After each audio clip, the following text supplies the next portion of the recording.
Le claquement a résonné comme si quelqu'un avait frappé sur une vitre, net, sec, impossible à ignorer. La fourchette a heurté l'assiette. Une branche du sapin, juste à côté, a clignoté une fois, comme pour marquer l'instant. Il y avait le goût du vin sur ma langue, le fumet du rôti, et tout à coup, un goût métallique qui s'est mêlé à tout ça. J'ai su, avant même de toucher ma joue, que ma peau avait entendu quelque chose de brutal. Ma belle-mère a levé la main. Le bruit de la gifle a été plus fort que ses mots. Elle n'a pas crié, elle n'a pas marmonné. C'est le bruit qui a tout dit, un signal qui s'est planté dans la pièce. Autour de la table, on est resté figé. Marco m'a regardé comme si la photo d'un passé familier venait de se déchirer. Et puis il s'est tu. Il est resté silencieux. Ma belle-mère m'a frappé, et mon mari est resté silencieux. J'ai mis fin à tout. Ce titre pourrait sonner comme une ligne de théâtre, trop nette pour être vrai. Mais je raconte ça parce que c'est arrivé dans une cuisine, un soir de Noël, avec des guirlandes qui clignotaient trop fort, et une nappe à carreaux qui ne cachait rien. Parce que c'est fou à quel point quelque chose de violent peut être banal à la fois. Un claquement, une chaise qui grince, des regards qui se détournent.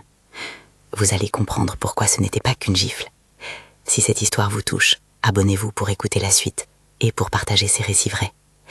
Je m'appelle Anna Clara, j'ai 42 ans aujourd'hui, mais ce soir-là j'en avais 38 et tout me paraissait normal, ou presque. Marco et moi nous sommes connus dans un café du centre, un matin de pluie. Lui avec sa veste trop propre, moi trempée, les deux riant d'un parapluie malchanceux.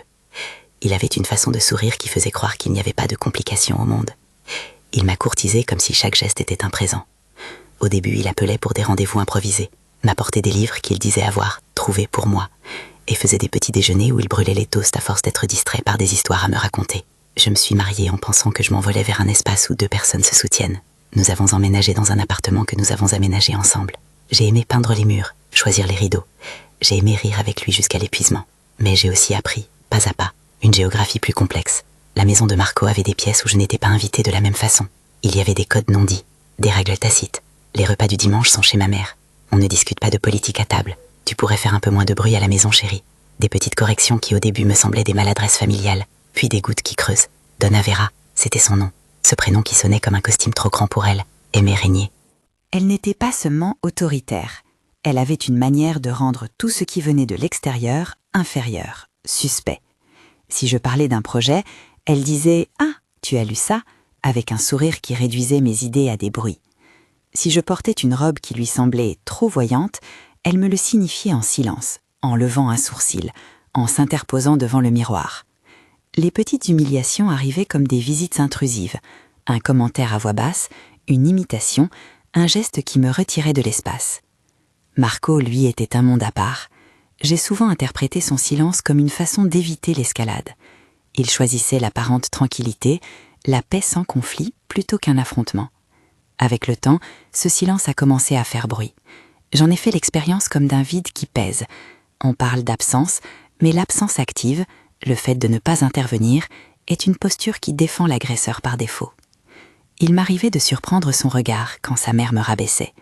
Parfois il fronçait les sourcils, puis avalait un rire léger, comme si on plaisantait. Il n'a jamais élevé la voix en ma défense dans la pièce où cela comptait. Ce choix, petit à petit, a creusé un fossé. Les dîners de famille étaient une partition déjà écrite. Mes réponses devaient garder la mélodie, ne pas dissonner. Quand je faisais une remarque, Donna Vera souriait comme si elle endossait le rôle d'arbitre de ma place socialisée. Elle découpait mes paroles avec des silences chirurgicaux.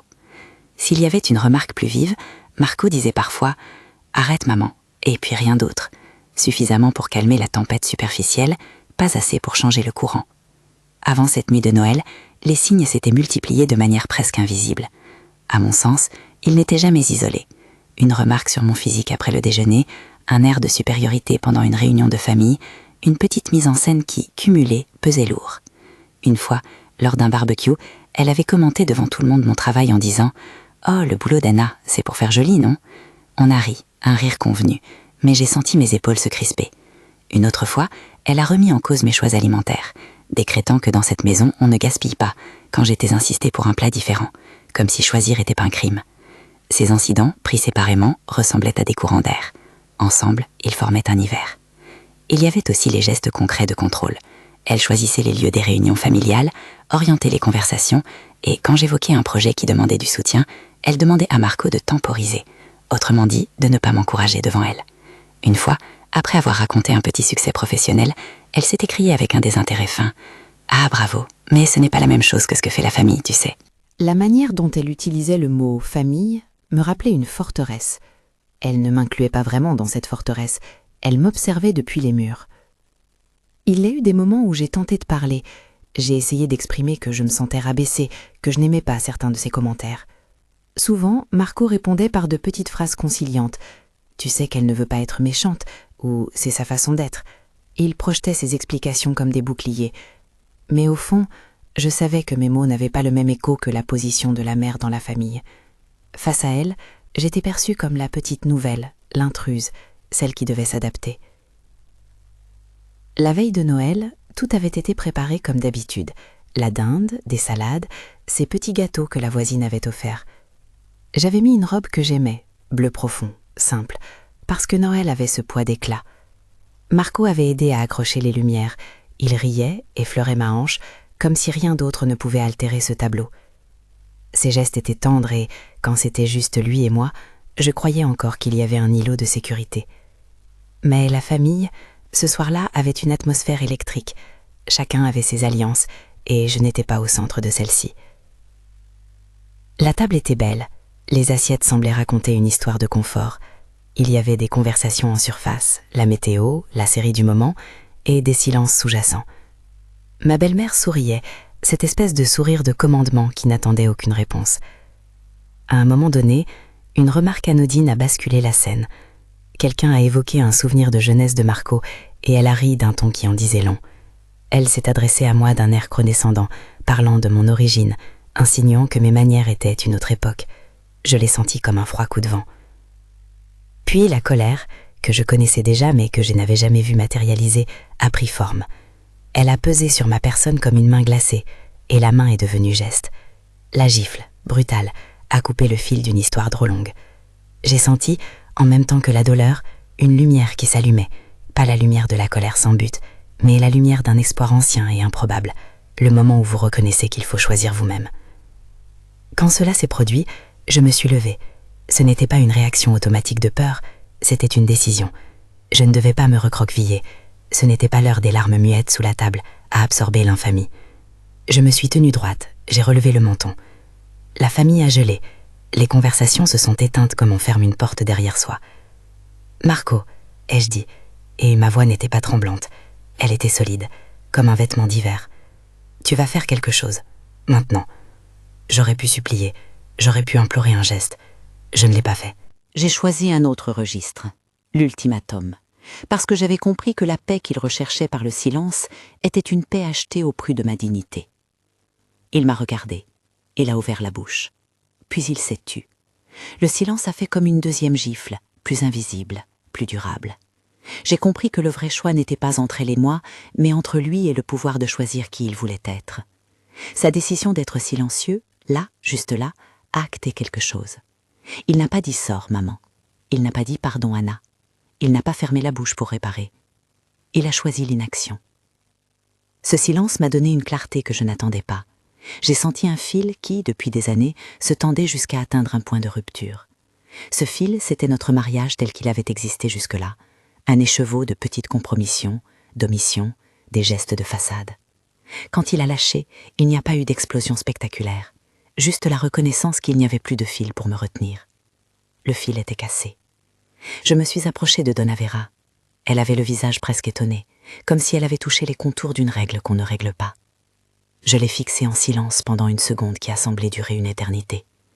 Puis j'ai dit « Tu pars, maintenant ». Ce n'était pas une phrase hurlée, c'était une phrase claire, simple, fondée sur une nécessité première. Je devais me protéger. Elle a murmuré quelque chose, une tentative de justification ou de fausse innocence, je ne me rappelle plus précisément. Marco est resté assis, ses mains sur la table, regardant ses assiettes comme s'il cherchait des réponses dans la porcelaine. J'ai répété « Maintenant ». Cette deuxième fois, ma voix portait l'autorité de quelqu'un qui n'attend plus l'approbation d'autrui. La famille a commencé à se mobiliser, des murmures ont couru, des regards ont échangé. Ma belle-mère, à contre-cœur et avec une sorte d'insulte déguisée en dignité, s'est levée et a pris son manteau. Sur le pas de la porte, elle a laissé tomber quelque chose. Un tissu, une expression, un message à peine voilé. Ce n'est pas ma faute. Elle est partie, comme une reine qui quitte son trône sans s'improviser de retour. Marco est resté. Il est resté silencieux. Il est resté immobile. La soirée s'est terminée comme on referme un livre qu'on n'a pas aimé. Les couverts déposés, la porte refermée. Mais la nuit qui a suivi n'était pas paisible. J'ai senti l'écho de claquements sur la peau pendant des heures. Je me suis regardée dans le miroir du couloir et j'ai vu une femme qui avait été touchée physiquement et, pire encore, politiquement, dans l'ordre des relations qui étaient censées la protéger. J'ai trouvé un mouchoir taché de rouge sur la table. Le sapin dehors clignotait encore, ses lumières tissant un halo qui semblait se moquer de la violence. Le lendemain, je me suis réveillée avec une possibilité étrange. Je pouvais rester dans le même récit, supporter en silence et ramasser les morceaux, ou je pouvais décider de poser des limites nettes. Pas des limites à la légère, pas des limites que l'on oublie au premier désir de paix, mais des frontières qui disent « ici, c'est moi ». J'ai senti la fatigue, la peur, la honte. Je n'avais pas à me sentir stupide pour avoir toléré des choses avant. La violence, même petite à ses débuts, apprend à te considérer comme normal. Mais au fond de moi, j'ai senti un refus que je ne pouvais plus conjuguer avec nous deux, si nous deux signifiait que l'autre personne s'absentait quand il fallait défendre ce qui était juste. Je ne savais pas tout ce qu'allait impliquer ma décision. Je ne savais pas si je divorcerais ou pas. Je ne savais pas si je tiendrais bon. Mais je savais ceci. Je ne pouvais pas continuer comme avant. Et parfois, savoir qu'on ne peut pas continuer est déjà une carte levée sur la table. Je me suis réveillée. J'ai pris mon téléphone. Mes doigts tremblaient. J'ai avisé plusieurs numéros sans vraiment savoir par quel commencer. Livia, la sœur de Marco, était la première que j'ai appelée. Nous nous connaissions mal, vraiment, malgré la famille. Elle avait toujours eu, me semblait-il, une façon plus neutre, voire protectrice dans certains moments. Elle avait un fils, Raphaël, un garçon sage et curieux, qui m'avait souvent adressé un regard direct lors des réunions, comme si les enfants perçoivent ce que les adultes feignent d'ignorer. Livia a répondu dans la matinée, sa voix étonnée. Je me suis mise à raconter comme on dévie d'une pelote, la gifle, le silence, la porte claquée. Elle a écouté sans interruption. À la fin, elle a dit quelque chose que je n'avais pas espéré, et que pourtant je voulais entendre. Je suis de ton côté, Anna. On ne laisse pas passer ça. J'ai entendu, à travers son accord, la possibilité d'une coalition. Cela ne résolvait rien sur le plan légal, des droits, des comptes, mais c'était un commencement essentiel, la solidarité. Après, j'ai reçu des messages. Fernanda, qui avait été une ancienne compagne de Marco, et que certains au sein de la famille regardaient avec une curiosité condescendante, m'a écrit. Elle m'a dit des choses qui étaient à la fois simples et puissantes. Si tu veux, je peux témoigner qu'elle avait toujours ce comportement. Giliana, mon amie de longue date, est passée me voir en fin d'après-midi. Elle a pris mes mains entre les siennes et n'a pas essayé de me consoler par des phrases dorées. Elle m'a dit qu'on commencerait par prendre soin de moi, que nous établirions un plan concret si je le voulais. Ce réseau, timide et néanmoins réel, a été un antidote au silence que j'avais connu. Mais il y avait aussi l'ombre du jugement, les questions sur pourquoi n'en ai-je pas parlé avant, sur pourquoi n'ai-je pas réagi autrement. Je n'ai pas cherché des réponses complètes. Elles ne viendraient pas en un jour. J'ai commencé par rassembler des preuves. Photos de l'ecchymose, messages, notes. Ce geste, simple et méthodique, m'a fait sentir que j'étais en train de reprendre mon récit principal. Lorsque tu documentes ton histoire, tu fais plus que collecter des éléments. Tu te donnes le droit d'exister en dehors des versions minimisantes des autres. Je ne suis pas du genre à me croire la plus forte des femmes, et je n'ai pas voulu me construire comme une héroïne soudainement invincible. Reconstruire commence par des petits actes, ramasser ses propres vêtements du sol, ranger la maison selon son goût, repeindre un mur. Mais il faut aussi faire des choix qui ont des conséquences, parler à la famille de Marco, réfléchir aux démarches légales, considérer la séparation si les conditions de respect mutuel ne sont pas réunies. Au cœur de ce matin-là, j'ai tapé le nom d'une avocate spécialisée dans les droits de la famille. Je n'ai pas appelé encore. Ce n'était qu'un acte préparatoire, une tremblante mise en place. J'ai noté un numéro. J'ai essayé d'évaluer, sans jugement ni fausse sécurité, ce que serait la liste des options possibles. J'ai pris des photos de mon visage, de la table, du mouchoir taché. J'ai envoyé ces photos à 2 personnes de confiance, Livia et Juliana. Celles-ci m'ont répondu avec des mots simples. Je suis là. On s'organise. La première discussion sérieuse avec Marco a eu lieu plus tard, quand il a enfin parlé. Il a dit des phrases qui cherchaient la réconciliation sans agir. Il a proposé des marchés pour la paix, des phrases creuses sur la vie commune. Mais pour moi, parler sans réparer l'acte, parler et rester silencieux face à la violence, n'avait plus la même valeur. J'ai compris que l'amour ne se mesure pas seulement aux mots agréables et aux présents imprévus, mais aux actes qui protègent ce qui est fragile en l'autre. Et quand cet acte manque, l'amour devient une idée sans structure. Les jours suivants, j'ai dû composer avec la honte que l'on nous enseigne parfois à porter comme preuve d'échec. J'ai parlé à des amis du travail, à quelques collègues qui connaissaient Marco, et j'ai été surprise par la multiplicité de récits, petites humiliations, remarques assénées comme des évidences. Certaines m'ont dit « nous avions remarqué que », d'autres étaient prises de colère et me donnaient des suggestions pratiques. Je n'ai pas suivi toutes les suggestions, certaines étaient irréalistes, d'autres trop impulsives. Mais il m'a semblé essentiel de discerner entre l'aide qui renforce et celle qui illusionne. Un soir, alors que je rangeais la vaisselle, Raphaël est venu frapper à la porte. Le garçon avait de grands yeux et une question d'adulte dans la manière d'être silencieux. Il m'a tendu un dessin, un sapin, mais sans lumière, juste un tronc et des silhouettes. Il avait ajouté en haut un petit soleil, peut-être parce qu'il pensait qu'un sapin peut aussi connaître la lumière. Cette image, naïve et pure, m'a bouleversée. Les enfants voient souvent la vérité sans filtre. Ils comprennent qu'il existe une séparation entre ce qui est juste et ce qui est confortable.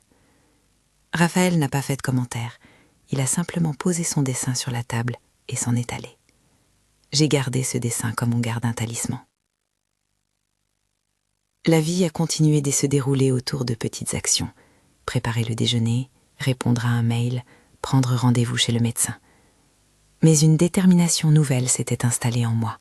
Pas une détermination vengeresse, mais une détermination claire à défendre mon espace, à ne pas tolérer la violence, ni la complicité passive qui la valide.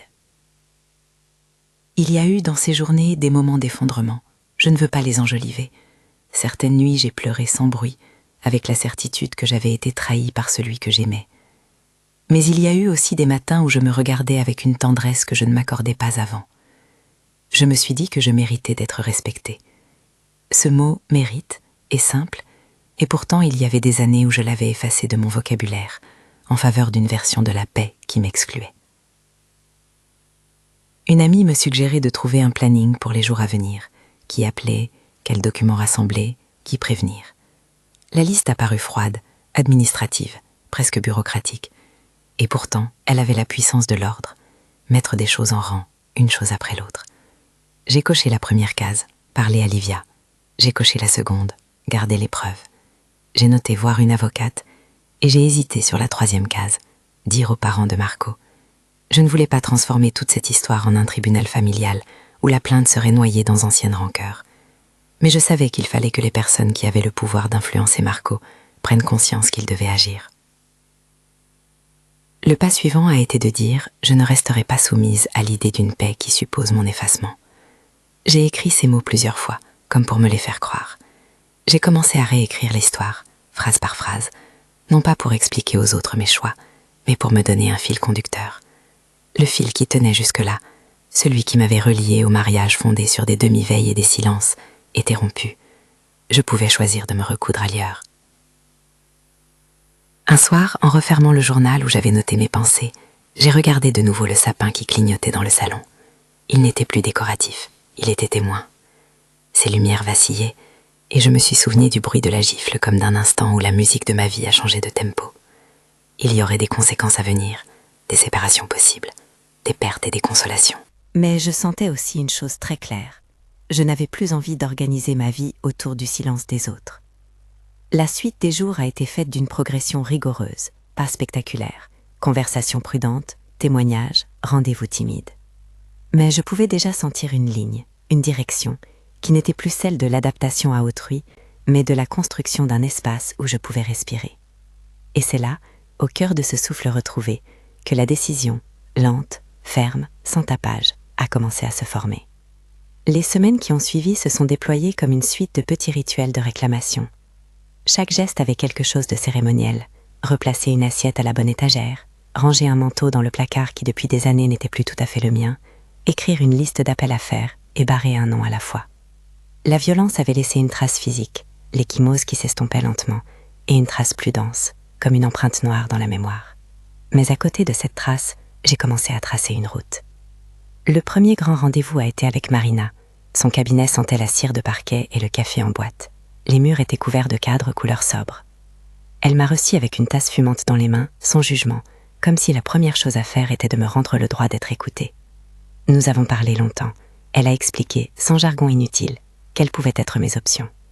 Elle a évoqué la possibilité d'obtenir une mesure provisoire si la situation présentait un danger immédiat, la procédure de séparation, la mise en place d'un inventaire des biens communs et la nécessité de garder une trace rigoureuse de tout ce qui pourrait servir de preuve.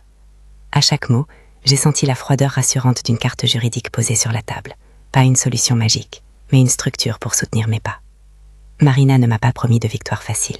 Elle a dit « Il y aura des questions compliquées, peut-être des négociations qui vous demanderont de tenir votre cap. » Elle m'a conseillé de centraliser les preuves, photos de l'Ecchymose dès le lendemain, messages, témoignages écrits. Elle m'a suggéré aussi d'éviter de poster des choses hâtives sur les réseaux sociaux qui pourraient compliquer la procédure. D'un ton ferme, elle a rappelé que la prudence n'était pas une faiblesse mais une stratégie. Nous avons pris rendez-vous pour commencer le dossier. À la sortie du cabinet, j'ai senti à la fois un poids et une liberté, le poids des démarches à venir, et la liberté d'un plan. Livia était une alliée tenace. Le jour où elle est venue chez moi, nous avons parlé pendant des heures sur mon canapé, avec le sapin toujours en arrière-plan, ses lumières comme des étoiles trop proches. Elle a dit des choses que j'avais pressenties sans oser les formuler, que la mère avait toujours monopolisé les conversations, qu'elle aimait avoir le dernier mot, qu'elle se servait parfois du silence de Marco comme d'un bouclier. Mais elle a aussi accepté de signer une déclaration écrite et de témoigner, si nécessaire, de sa présence et de ses observations. C'était concret, tangible. Cela a transformé mes pensées en récits vérifiables. Fernanda a apporté quelque chose d'autre, une mémoire partagée. Elle n'est pas venue comme une témoin vengeresse, mais comme quelqu'un qui connaissait des coups de vent similaires. Elle m'a raconté des épisodes où Donavera avait réussi à déstabiliser et où Marco, à chaque fois, avait choisi la paix immédiate au détriment d'une parole protectrice. Ces confidences m'ont permis de comprendre que je n'étais pas isolée dans ma lecture des événements. Il existait une répétition. Fernanda a accepté d'écrire une note, de signer un témoignage, de rester disponible si notre dossier l'appelait. Pour moi, sa présence a été un écrou de plus serré sur une porte que je ne voulais pas laisser entr'ouverte. Les amis ont été un soutien pratique. Juliana s'est occupée des visites douces. Elle est venue cuisiner, a pris mes lessives, a dormi chez moi quelques nuits. Elle ne cherchait pas à être une héroïne, elle était juste une personne qui prenait en charge les petites choses pour que j'aie l'espace mental de penser aux grandes. Une soir, alors que je rangeais des assiettes, elle m'a dit « Tu n'as pas à tout porter toute seule ». Ces mots, simples, ont été comme une permission de laisser d'autres épaules porter une part du fardeau. Il y a eu aussi la prudence des démarches administratives. J'ai ouvert, avec l'aide de Marina, un dossier informatique où j'ai centralisé photos, captures d'écran, dates et notes. J'ai imprimé des messages et les ai rangés dans une chemise. J'ai noté qui était présent la nuit où tout a basculé. J'ai demandé à Livia de mettre par écrit ce qu'elle avait vu et entendu. Faire ces gestes m'a offert un effet concret de contrôle. Quand le monde intérieur vacillait, il existait au moins un espace extérieur organisé. Je me suis aussi trouvée face à des demandes d'explications. Certaines personnes, dans leur maladresse, posaient des questions qui sonnaient comme des jugements. Pourquoi ne pas avoir parlé plus tôt? Pourquoi n'avoir pas réagi différemment? J'apprenais à répondre doucement que chaque histoire a sa logique intime. Les mécanismes de tolérance ne sont pas des signes d'accord. Souvent, ils naissent un mélange de peur, d'habitude et de l'espoir que l'on peut réparer ce qui est brisé. Parfois je répondais, parfois je ne répondais pas. Le plus important était que je ne me sentais plus obligée de justifier ma douleur pour qu'on la reconnaisse. Il y a eu des visites. La mère de Marco a essayé à plusieurs reprises de minimiser l'événement au téléphone, de glisser des phrases qui sentaient la tentative de normalisation. C'était un geste, ça arrive. J'ai compris rapidement que les excuses non suivies d'actes réparateurs ne me suffiraient pas. Quand elle est venue me voir personnellement pour discuter calmement, j'ai choisi de lui parler dans la logique que j'avais instaurée, poser des limites claires, sans colère explosée, mais ferme. Je lui ai dit que ce qui s'était passé dépassait la sphère d'un éclair de colère, que je n'accepterais aucune minimisation, que si elle cherchait à revenir en arrière, elle devait d'abord reconnaître la portée de son geste et envisager des réparations concrètes. Cette conversation n'a pas débouché sur une réconciliation, elle a servi à poser un cadre. Quand elle est partie, j'ai fermé la porte en sentant que mes limites n'étaient plus flottantes. Marco, quant à lui, a eu des moments où il a tenté de recoller ce qui était rompu. Il a proposé une thérapie de couple, il a promis de prendre ses distances avec sa mère, il a dit qu'il avait compris. Ces mots, à nouveau, posaient la question de la pratique derrière la parole. Pour moi, la réparation demandait plus qu'une promesse. Je ne voulais pas d'un travail affectif à moitié mené, d'un pacte qui se dissoudrait au premier désagrément. Nous avons eu plusieurs discussions. Il mettait en avant la peur de la rupture familiale, l'angoisse du conflit, l'idée que maintenir la paix était en service. Je lui ai répondu, calmement, que garder la paix au prix de mon intégrité n'était pas un acte d'amour, mais la construction d'un mensonge. La décision de demander la séparation judiciaire n'est pas tombée comme un coup près, elle s'est construite. J'avais l'impression que chaque petit acte, dresser un dossier, écouter Livia, poser des limites à la mère, me rapprochait d'un point où la séparation devenait l'option la plus honnête pour ne pas reproduire une cohabitation fondée sur la soumission passive. Marina a préparé un courrier de mise en demeure, demande d'explication, rappel des faits et proposition de modalités pour préserver mes droits matériels en attendant la procédure. C'était administratif et paradoxalement humain, mettre des mots précis et des délais sur une souffrance diffuse. La procédure a commencé par des rendez-vous, des signatures, des auditions. Je ne vais pas rentrer dans le détail procédurier, chaque contexte a ses règles, mais je veux dire comment tout cela m'a transformée. Le passage au tribunal n'est pas seulement juridique, c'est aussi et surtout un moment d'énonciation publique de ce que l'on refuse désormais de laisser dans l'ombre. Il y a eu des moments humiliants, des regards, des gens qui ne savaient comment regarder une femme qui déplace ses meubles intérieurs en public. Il y a eu aussi des moments où la parole a été libératrice. Les témoignages de Livia, de Fernanda, d'autres amis, ont posé la réalité sur la table, non pas pour humilier, mais pour établir un fait. Ce n'était pas un incident isolé. Il a fallu aussi prendre des décisions matérielles. La maison, où tant de souvenirs s'étaient accumulés, devait être partagée d'une façon équitablement négociée. Nous avons discuté de qui garderait certains meubles, de la répartition des comptes, de la garde éventuelle de quelques objets de famille. Je ne veux pas idéaliser ces négociations. Elles demandent du sang-froid, surtout lorsqu'on traverse une blessure affective. Il y a eu des moments où j'ai pensé remettre à plus tard, accepter un arrangement pour ne pas prolonger la douleur. Mais je me suis rappelé que tolérer l'injustice petite aujourd'hui ouvre la porte à d'autres concessions demain. J'ai donc pris la posture de quelqu'un qui défend ce qui est sien, non pas par rancœur, mais par souci de dignité. Le jour où nous avons signé l'acte de séparation, il faisait un ciel bas, sans soleil. Sur la table du notaire, l'évidence m'a frappée. J'avais choisi ma paix selon des critères qui n'étaient plus liés à la souffrance. Le document officiel a matérialisé pour la première fois que je n'étais plus disposée à être tenue par un silence qu'on me vantait comme stabilité. Marco est venu, il a parlé quelques mots. Il n'a pas crié, il n'a pas pleuré. Il est resté distant, comme s'il s'accrochait à la posture qu'il avait servie jusque-là, éviter l'effort du conflit. Il y a eu un instant où j'ai eu envie de supplier une autre histoire. Puis j'ai respiré, et je me suis rappelé que choisir soi-même parfois veut dire accepter la tristesse d'un amour qui n'a pas su être protecteur. Après la séparation, la vie quotidienne a continué d'exister, avec ses vertus de petite nécessité. Travailler est devenu paradoxalement un refuge. Mon bureau m'a offert une routine où la compétence retrouvée me rappelait que j'étais capable de bâtir une légitimité professionnelle indépendante. Certains collègues ont été délicats, d'autres maladroits. Au fil du temps, j'ai reçu des marques de confiance qui m'ont aidé à envisager un futur sans l'ombre constante de ce que j'avais vécu. Un jour, on m'a proposé une mission intéressante. J'ai dit oui. Ce oui a été un petit signal. Je n'étais pas seulement en train de protéger ma vie, j'étais en train de la remplir. La thérapie a été une partie essentielle de ce processus. Je n'ai pas cherché à effacer la douleur. J'ai appris à la reconnaître, à la nommer, à comprendre comment elle s'inscrivait dans un récit plus vaste. Mon thérapeute m'a aidé à dénouer la honte, cette honte souvent enseignée aux femmes, et à reconnaître les mécanismes par lesquels j'avais normalisé des humiliations. Les premières séances étaient lourdes. Des images revenaient. Des nuits difficiles ponctuaient mes jours. Puis, petit à petit, la tension a diminué. J'ai appris des outils pour poser des limites, pour dire non sans avoir besoin de me justifier ad nauseam. J'ai aussi réappris le langage de l'affection pour moi-même. Des gestes simples, des actions concrètes, comme m'offrir un déjeuner seul au soleil, refuser un appel à 22h qui ne m'apporterait que de l'angoisse. Il y a eu des rechutes émotionnelles, un souvenir qui surgit, une odeur qui ramène la pièce où tout a basculé.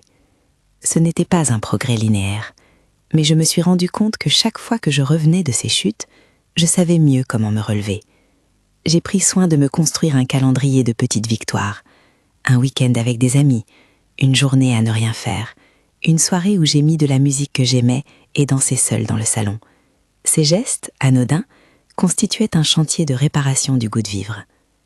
Un moment décisif a été la reconfiguration de l'espace. J'ai repeint le salon d'une couleur plus claire, j'ai choisi des coussins qui n'étaient pas consensuels. La première nuit où je me suis couchée dans un lit sans la présence de l'autre, j'ai eu un mélange d'effroi et de paix. Les draps avaient une odeur de propre, un peu d'air neuf. Je me suis réveillée sans attendre un geste qui n'arrivait pas, et j'ai souri à la sensation d'un réveil qui m'appartenait. Ces changements matériels, loin d'être futiles, m'ont aidé à graver physiquement la nouvelle étape. Les rencontres sociales se sont transformées. J'ai accepté une invitation à dîner de Juliana, puis à un petit groupe de lecture. J'ai rencontré des femmes qui avaient vécu des trajectoires variées. Certaines avaient vécu des séparations, d'autres non. Échanger avec elles m'a montré que la complexité de nos histoires ne se réduisait pas à une morale simple. J'ai aussi renoué avec des activités que j'avais mises de côté. La peinture, le jogging du matin, des promenades sans destination précise. Ces actes m'ont permis de me réinventer, non pas comme quelqu'un d'entièrement neuf, mais comme une personne qui récupère des morceaux disséminés. Sur le plan relationnel, il n'y a pas eu d'entrée rapide ni de romance éclatante.